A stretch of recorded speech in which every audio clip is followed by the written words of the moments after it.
Diğer kondisionerdə pultun istifadəsi haqqında məlumat mən sizə verəcəyim. Qış rejimi, yay rejimi, havanın isti olarkən necə sərinə qoya bilərik və yaxud hava sərin olarkən necə isti rejimə qoya bilərik, onun haqqında məlumat verəcəyim.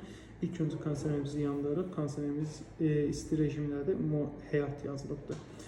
Biz bunu kolo rejiminə gətirdiyimiz zamansa sərin, yəni sərin hava bizə verəcək. Onun üçün temperaturu aşağı indiririk. Fanın sürətini buradan artırıb azaldırıq.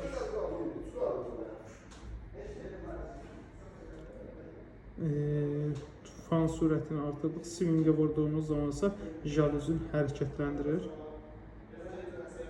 LED rejiminə vurduqda pultun işığını söndürür və yaxud yandırır. Turbo rejiminə qoyduğumuz zamansa maksimum temperaturla yəni işləyir. Bu isə gecə rejimidir. Gecə yatarkən bu rejimə qoyduğumuz zaman gecə rejimində işləyir. Sonra isə söndürürük.